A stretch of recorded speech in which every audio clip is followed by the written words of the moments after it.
मैं आपके मंच के माध्यम से ओपन कहती हूँ कि मैं राम को राम पुरुषोत्तम नहीं मानती।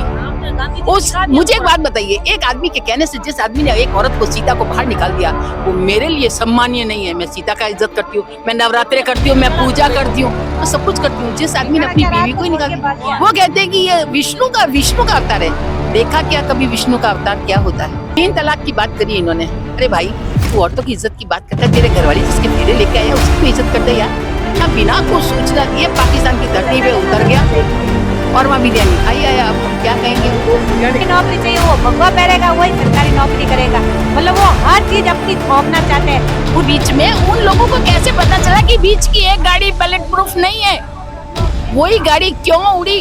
मुझे मौका दे दीजिए आप, वरना मेरे चौराहे पर खड़े रह के जूते मारिएगा। 100 दिन क्या चौराहे पर आया क्या? आज तक एक भी प्रेस कॉन्फ्रेंस की क्या इन्होंने? Not a single press conference. आप मंदिर में दर्शन करने जा रहे हैं, हाँ आपका वीडियोग्राफी हो रहा है, आप क्या कर रहे हो? समुद्र के नीचे उतरे और वीडियोग्राफी नेतागिरी नहीं है। कौन से 18 घंटे की बात करता है? राजस्थान में लोकसभा चुनाव 2024, तो राजस्थान में 25 सीटें हैं, क्या कितनी सीटें आएगी? हम ज़्यादा से ज़्यादा बहुमत के साथ हमारी सीटें आएंगी। और ये मोदी जी का जो झूठ है, जुमलेबाजी, अब वो चलने वाली नहीं है। देश समझ चुका है, क्योंकि ये चाहते हैं कि हम ये झूठा नारा देते हैं 400 पार का, हम कहते हैं ये 200 भी नहीं ला सकते। ये सिर्फ जनता को भ्रमित कर रहे हैं। बताइए 400 कहाँ से आ जाएंगी जो पहले ही नहीं आई? और जो जनता है इनके झूठ को समझ चुकी है। इन्होंने कहा था भाई हम 2 करोड़ नौकरियां देंगे प्रति साल, इन्होंने 15 लाख का वादा किया था। अब देखिए महंगाई कितनी चरम पे है। चाहे युवाओं के रोजगार की बात कर लीजिए आप, चाहे अब देखिए लोकतंत्र है वो खतरे में है। अब ये बात करते हैं यदि हमारी 400 सीट आ गई तो हम संविधान को ही बदल देंगे। जो बाबा साहब ने जो इतना अच्छा संविधान लिखा है, हर वर्ग के लिए लिखा है, उसको ही खत्म करना चाहते हैं। तो जनता अब इनके झांसों में आने वाला ही नहीं है। और हम राजस्थान में अच्छी से अच्छी सीटें लाएंगे और हमारी केंद्र में इंडियन एयरलाइंस की सरकार बनेगी और हमारे राहुल जी की सरकार बनेगी। आपका क्या कहना है? हमारा कहना यही है कि हमारी पूरी सरकार आएगी और संविधान हम लोग जीत के आएंगे। ये जो गारंटी आज हमारी सरकार ने दी है, ये गारंटी सभी वर्ग के लिए दी गई है। तो इनको देखते हुए हम उम्मीद भी कर रहे हैं कि जनता हमारा साथ दे और हम अपना बहुमत बनाए। जय हिंद। आप क्या कहेंगे? मैं इसके बारे में यही कहूंगी कि हमारी सरकार बनेगी न्यायालय की, और मोदी जी की जो झूठी बातें हैं उन सब का पर्दाफाश होगा। जनता का जो कॉन्स्टिट्यूशन है, झूठ बोला? अच्छा मोदी जी ने देखिए सबसे पहले तो 15 लाख पर ही आ जाइए। उन्होंने बोला 15 लाख रुपए देंगे, वो नहीं दिया। इलेक्शन जैसे ही आता है वैसे ही ये लोग गैस के या पेट्रोल के हल्के से दाम कम कर देते हैं, जबकि इन्होंने पहले ही बोला था। उज्ज्वला योजना एक इन्होंने शुरू की, आपको शायद ध्यान हो तो उज्ज्वला योजना में इन्होंने बोला था कि हम आपको कंटिन्यू रखेंगे, उसको इन्होंने बीच में बिल्कुल ब्रेक कर दिया। सारी औरतें परेशान। कौन सी चीज ऐसी है जो सस्ती है? गैस ले ले, लकड़ी ले ले और तेल ले ले। जो तेल 70-80 रुपए किलो मिल रहा था वो तेल 150 प्लस जा रहा है। तो महिलाओं का तो सारा बजट ही बिगड़ गया। दूसरी एक चीज मैं और कहना चाहूंगी, कभी जो ये इन्होंने एक मेमोरी तैयार की जिसके अंदर एक महिला को दुल्हन बना दिया और इंडिया के सारे लोगों को दूल्हे बना दिए। कौन से जमाने की बात कर रहे हो? तुम महिलाओं का इतना अपमान कर रहे हो? हमारी राष्ट्रपति देश की प्रथम नागरिक साइड में खड़ी है और आप बैठे हैं। ये सब क्या है? आधी आबादी के लोग हैं हम देखते हैं इस चीज को। तकलीफ होती है मोदी जी के। मेरा 56 इंच का सीना है, जैसे अभी खड़गे साहब ने बोला, कुछ नहीं है। दूसरी चीज 3 तलाक की वो बात करते हैं, क्या उन्होंने अपनी पत्नी का इज्जत की? कौन से महिलाओं के सम्मान की बात करते हैं वो? कौन से शक्ति की बात करते हैं वो? कोई शक्ति नहीं, कोई कुछ नहीं, सिर्फ और सिर्फ उन्हें सत्ता चाहिए। 5 साल हो गए पुलवामा का अटैक होया हुआ, आज तक एक शब्द भी कहीं जांच में आया क्या? क्यों नहीं आया? ईवीएम मशीन है आपकी, वोट है कुल 150, काउंटिंग में निकल रहे हैं 200। क्या है ये? मैं दावे के साथ कहती हूँ अगर आज सुप्रीम कोर्ट ईवीएम हटाता है तो ये 150 सीटों पर ही लटक के रह जाएंगे, क्योंकि मैं खुद इस चीज को जानती हूँ। मेरे घर में इंजीनियर है। इस मोबाइल को वर्ल्ड के किसी भी जगह हैंग किया जा सकता है, तो ईवीएम क्या चीज है? कुछ भी नहीं है। वीवीपैट जैसा कि अभी डिसीजन दिया है इन्होंने, एक वीवीपैट के लिए कल एक बहुत अच्छा डिसीजन दिया गई ने कि सारी जितनी पर्चियां हैं आपकी, उन सारी पर्चियों की काउंटिंग की जाए, तो उतना ही टाइम लगेगा। अगर उनकी काउंटिंग अगर आप एक वोटर को दे रहे हो तो फिर क्यों ना बैलेट पेपर पर? और जिस देश ने इस ईवीएम को आजाद किया उन्होंने एक बार ही पोल किया, पब्लिक की इज्जत रखी कि नहीं। ये सही नहीं है, इससे फेयर काम नहीं हो सकता, इसलिए इस ईवीएम को हटाया जाए। तो ईवीएम जब चालू की तो सारे लोगों ने हटा दी, तो यहाँ क्यों नहीं? और 400 पार नारा कॉन्स्टिट्यूशन बदल देंगे, आसान काम है क्या? 2018 का 2 अप्रैल का आपको याद होगा, कोई नेता नहीं था।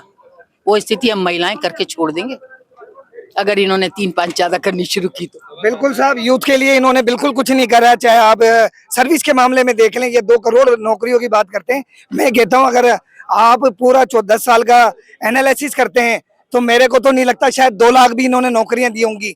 और रही बात पुलवामा वाले मामले की, तो आज 6 साल हो गए। 6 साल में किसी प्रकार से न्याय को इन्होंने धत्ता बताते हुए, चाहे वो अमित शाह हो या मोदी हो, इन्होंने न्याय प्रक्रिया को नहीं अपनाया और आज तक उसमें दोषियों को कोई कार्रवाई नहीं हुई। और अगर हमें तो पूरा आभास है कि इन्हीं लोगों के हाथ हैं, चाहे अमित शाह हो या मोदी हो, यही लोग इसके पीछे हैं और इनके खिलाफ कार्रवाई होनी चाहिए। पुलवामा जो हमारे शहीदों को इन्होंने शहीद कर दिया, एक राजनीति तौर पे इतना बड़ा घटनाक्रम घुमा करके सिर्फ सत्ता हासिल करने के लिए उन्होंने पुलवामा घटना की थी। 300 गाड़ियों के बीच में उन लोगों को कैसे पता चला कि बीच की एक गाड़ी बुलेट प्रूफ नहीं है? वही गाड़ी क्यों उड़ी? सब प्री प्लान था। एजुकेशन जैसी चीज पर इन्होंने 18% का टैक्स लगा दिया। एक बुक्स खरीदने के लिए स्टूडेंट जा रहा है, उस पर 18% टैक्स। कपड़े खरीदने के लिए हम महिलाओं के 10% और 5% आपने टैक्स लगा दिया। कौन सी जगह छोड़ी? जीएसटी 100 दिन का मुझे मौका दे दीजिए आप, वरना मेरे चौराहे पर खड़े रह के जूते मारिएगा। 100 दिन क्या चौराहे पर आया क्या? आज तक एक भी प्रेस कॉन्फ्रेंस की क्या इन्होंने? Not a single press conference. आप मंदिर में दर्शन करने जा रहे हैं, वहां आपका वीडियोग्राफी हो रहा है कि आप क्या कर रहे हो? समुद्र के नीचे उतरा वीडियोग्राफी, नेतागिरी नहीं है। कौन से 18 घंटे की बात करता है?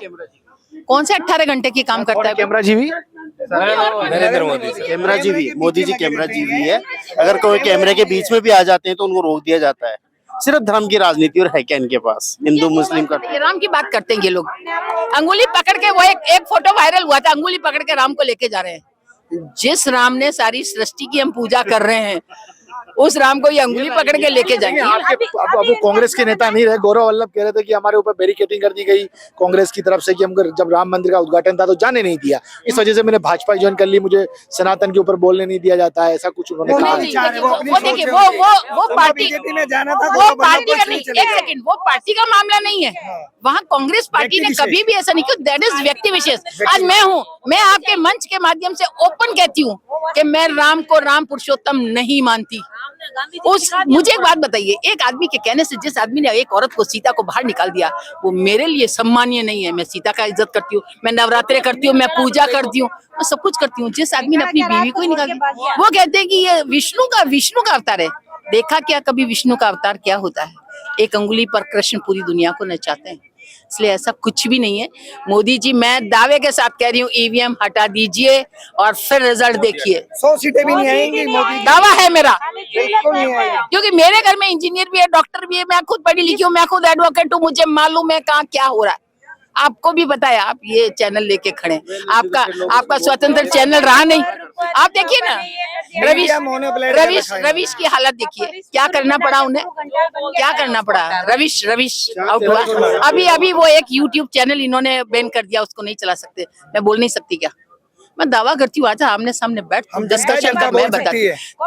मुझे एक बात बताइए, 3 तलाक की बात करी इन्होंने। एक सेकंड, 3 तलाक की बात करी इन्होंने। अरे भाई, तू औरतों की इज्जत की बात करता है, तेरे घरवाली जिसके फेरे लेके आया उसकी तो इज्जत कर दे यार, उसकी तो इज्जत कर दे। सोनिया जी के लिए मैं कहती हूँ, मैं उस लेडी को हजारों जन्म लूं तब तक भी सैल्यूट मारूं। बाहर की आकर भी वो हमारे यहाँ की बहू है। हमारी संस्कृति ये बोलती है कि जो औरत हमारे घर में आ गई वो हमारी है। आप उसको क्या क्या गालियां नहीं दी, क्या क्या नहीं बोला, ये आपकी सोच है, ये सोच है। और फिर आप महिलाओं की बात करते हो कि राहुल गांधी ने शक्ति का अपमान कर दिया। कहाँ कर दिया भाई? आलू से सोना उगाने की राहुल जी ने क्या बोला था? अगर आप लोग इस तरीके से करते और इसको अगर इस तरीके से करते, मोदी जी ने कहा कि डबल इनकम कर दूंगा। राहुल ने ऐसा नहीं कहा था। काट के टुकड़े कर देते, क्या फर्क पड़ता है उससे? ये सारी साजिश है, बाकी कुछ भी नहीं है इसके लिए। मैं सिर्फ इतना ही जानती हूँ कि हम आधी आबादी की महिलाएं। गिरजा जी एक बार इलेक्शन लड़ी थी, आप कौन से समाज से मैं नहीं जानती, ये कौन से समाज से मैं नहीं जानती। मुस्लिमी किसकी होती है? आदमी की। जनेऊ कौन पहनेगा? आदमी। हम औरतें तो जिसके पीछे गई, किसकी बेटी फलांजी की बेटी और किसकी बीवी की फलांजी की बीवी, हम आधी आबादी सिर्फ और सिर्फ महिलाएं हैं। और जिस दिन हम लोगों ने कमर कस ली ना, उस दिन हालत खराब है। वैसे तो भेज देंगे 35 साल के लिए तपस्या करने, और बचे हुए समय वहाँ हिमाचल में आप तपस्या करना जाके मोदी जी को। वो बोलते हैं कि मैंने 35 साल तपस्या की हिमालय में जाके, तो उनका समय आ चुका है कि वापिस हिमालय जाने का समय आ चुका है।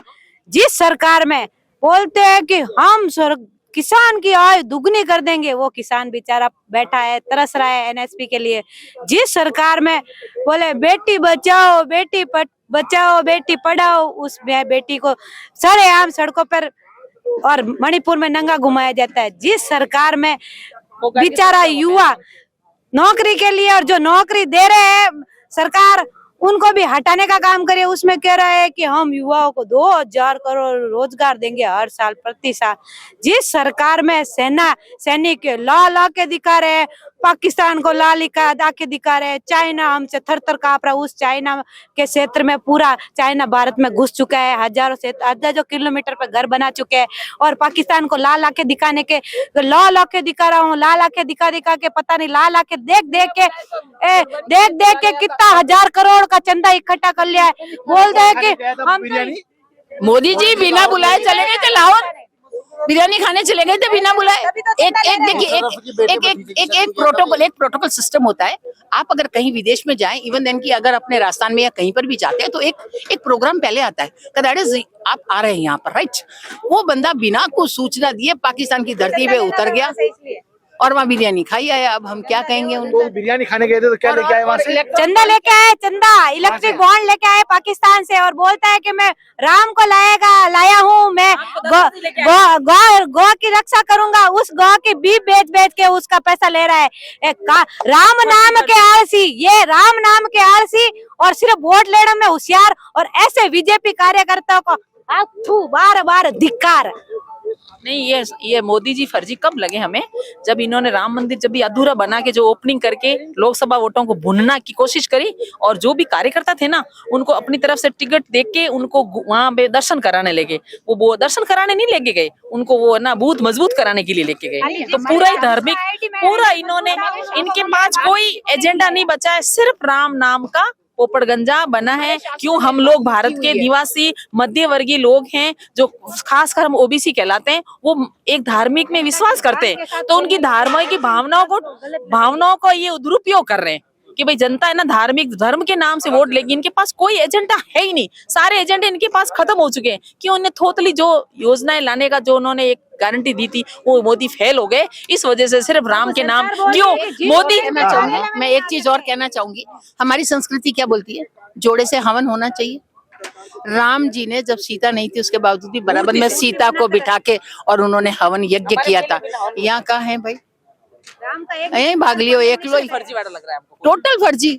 जहाँ चाय बेचने की उन्होंने बात करी वो स्टेशन ही नहीं था, गाड़ी आज भी नहीं रुकती है वाइडनाथ की उस जगह पे, जिस जगह उन्होंने बोला। प्रैक्टिकल गई हूँ मैं वहां पर महेंद्र चौधरी नागौर वालों के साथ, चलो एक दे कर तो आवा क्या बेटा वास्तव में कोई चाय बेचने की होटल ढाबो भी है क्या? कोने बटकाई कोने? आप गए थे वहाँ पे? बिल्कुल पर्सनली गए थे हम लोग। क्या मतलब कि मोदी जी के बारे में पता करते हैं? चाय भाई ये चाय, अगला कह रहा है ना मैं चाय बेचने वाला हूँ, मैंने चाय बेची। जिस जगह का उन्होंने नाम लिया वो कोई स्टेशन ही नहीं है, एक पटड़ी निकल रही है आपकी छोटी वाली। किनके साथ गए थे? मैं महेंद्र चौधरी जो नावा वाले एमएलए थे उन दिनों, वो और हमारी पूरी टीम हम लोग गए थे। कुछ नहीं है वहाँ पर, पूरी फैकोलॉजी, इतनी फैकोलॉजी। और प्लस आप एक चीज और नोट कीजिए, पीछे वो मशीन लगी हुई होती है, पीछे एक मशीन लगी हुई होती है, उससे बोलते हैं।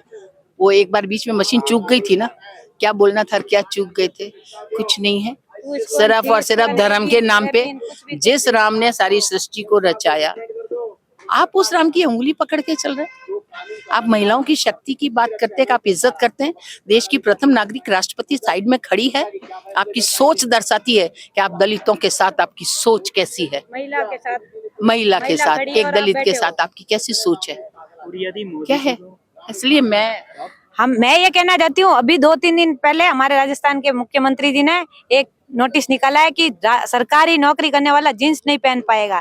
तो ये आने वाले टाइम में अगर मोदी सरकार वापस आ गई ना, तो पूरे हर कहेगा कि जो सरकारी नौकरी चाहिए वो भगवा पहनेगा, वही सरकारी नौकरी करेगा। मतलब वो हर चीज अपनी थोपना चाहते हैं। खुलेआम बोल रहे हैं कि अगर हम आ गए तो संविधान चेंज कर देंगे, हम आ गए तो ये कर देंगे। ये खाली या तो टिकट भगवाधारियों को दे रही है, या टिकट ऐसे लोगों को दे रही है जो जितनी संविधान की या महिला की बेइज्जती करते हैं, ऐसे लोगों को वो टिकट खुलेआम दे रहे हैं। उनको ना तो राम जी के संविधान, राम जी के सनातन का मतलब भी पता नहीं है। सिर्फ 10 साल में रावण के 10 सिर होते ना, जैसे 10 तरह की जुमले की बातें की है, और ये दशानंद को अब हम उठा के फेंकेंगे। आपका क्या कहना है? मोदी जी सिर्फ सनातनी होने का, ये जितनी भी बीजेपी वाले है ना, सनातनी होने का नाटक करते हैं। इन्होंने सनातनी होने के कोई भी फर्ज तो नहीं निभाए। जो होते हैं हमारे सनातन धर्म के नियम कायदे कानून, उन्होंने कौन से निभाए? ना उन्होंने 7 फेरों का वचन निभाया, ना उन्होंने जन्म देने वाली माँ के पीछे हमारे सनातन धर्म में है कि सिर मुंडवाया जाता है। मोदी जी ने नहीं मुंडवाया।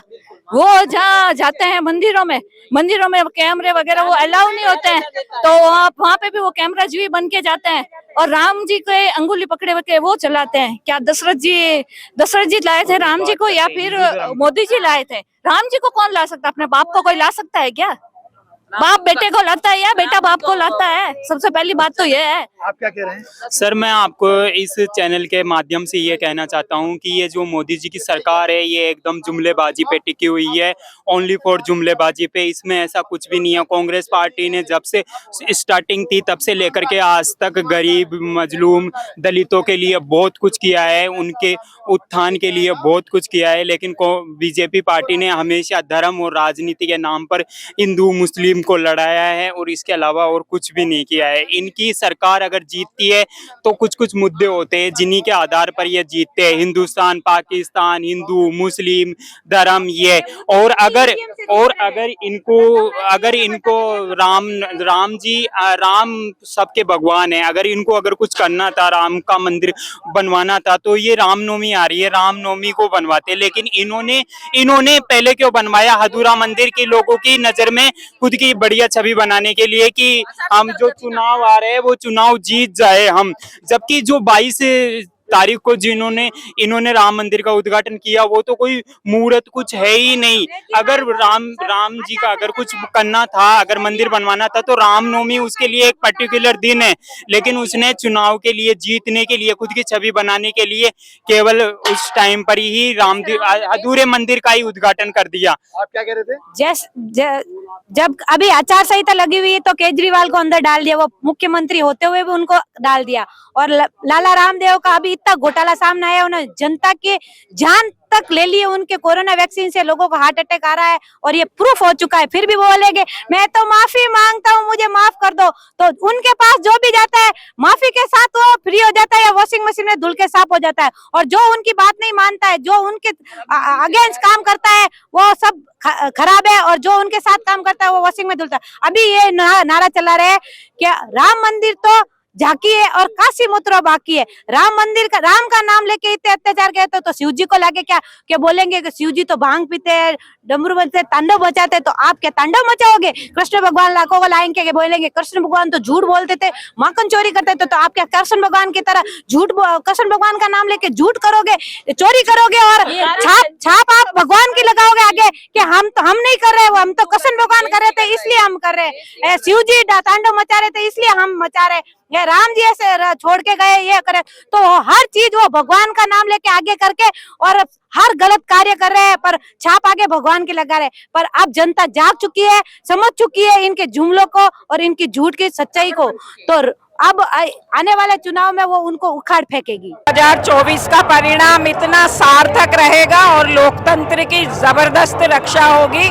अभी हमने खड़गे जी से सुना, हमारी मैडम प्रियंका जी से सुना, और कई सारे हमारे बड़े नेताओं ने, राष्ट्रीय लेवल के नेताओं ने, और ये जो भीड़, ये लवाजमा और ये जोश युवा, बुजुर्ग और महिलाओं में जो आप देख रहे हैं, 100% केंद्र में हमारी कांग्रेस की सरकार बनने जा रही है। मोदी कह रहे हैं 400 पार और कांग्रेस कह रही है हम इस बार आगे बढ़ेंगे और वो बैरिकेड से रोकेंगे। इस पर क्या कहना है? बिल्कुल, मोदी जी हमेशा झूठ बोलते हैं, इस बार भी झूठ ही बोल रहे हैं। और जो कांग्रेस जुमलेबाजी की सरकार पहले भी बना ली, हर बार झूठ नहीं चलेगा उनका। अब की बार कांग्रेस की सरकार बनेगी। लेकिन राजस्थान में 25 सीटों पर जब कांग्रेस ने प्रत्याशी उतारे, कुछ सीटों पर विवाद हो गया कि भाई हम तो टिकट, कोई प्रत्याशी कह रहा था कि हम टिकट नहीं मांग रहे थे, जबरदस्ती दिया गया। ये कांग्रेस के विवाद की बात ना करें, बीजेपी के बड़े बड़े जो दिग्गज हैं जो बर्फ में लग गए हैं, उनमें भी बहुत जबरदस्त विवाद है और उसी का नतीजा है। क्या कह रहे हैं? वो झूठों की सरकार है, वो कुछ भी कह सकती है। किनकी सरकार? बीजेपी की, मोदी जी की सरकार झूठी आप सरकार किस है। तरह से झूठ साबित कर रहे हैं? ऐसा क्या झूठ? हर चीज झूठ है, सारे जुमले झूठ है। आज तक सही क्या हुआ मोदी जी के उसमें? ना 15 लाख आए, ना महिलाओं को ना रोजगार मिला, ना कुछ भी। क्या सही बोला मोदी जी ने? कुछ भी सही नहीं बोला, बिल्कुल झूठा, महा झूठा मोदी चोर। क्योंकि हम जोधपुर से निवास करते हैं, मैं महिला कांग्रेस की अध्यक्ष हूँ। बीजेपी की जो भी कार्यकर्ता है वो खुद ही दुखी है। वो कह रहे हैं हमारी भाजपा सरकार को पूरी खत्म करना चाहते हैं, सिर्फ मोदी अपना लेबल लगाना चाहता है। तो जो जितने भी भाजपा के कार्यकर्ता गलियों में घूम रहे हैं ना, उनको जूते पड़ रहे हैं। अभी कोई उनको कहने पे वोट नहीं दे रहा है, क्योंकि मोदी ने अपना लेबल छाप लिया है और सबको अपाहिज कर लिया है। ये आने वाले समय में भाजपा का नामो निशान खत्म हो जाएगा। इसलिए क्या कह रहे हैं आप? वो मोदी जी है, नरेंद्र मोदी जी प्रधानमंत्री हैं, जो इन्होंने जो शुरू से पहले आते आते ये कहा था कि मैं पहला भाषण दिया था मंत्री बनने बाद कि मैं सबको खा जाऊंगा, एक को भी नहीं छोड़ूंगा, 2 ही जातियां छोड़ूंगा, अमीर और गरीब। और है ना, इसके साथ ही उसने ये भी कहा था कि मुझे किसी से कोई मतलब नहीं है, मैं रावण हूँ और ना मोक्ष चाहता हूँ, रावण का मोक्ष करना चाहता हूँ। और फिर मेरे जब देखो हम आगे भी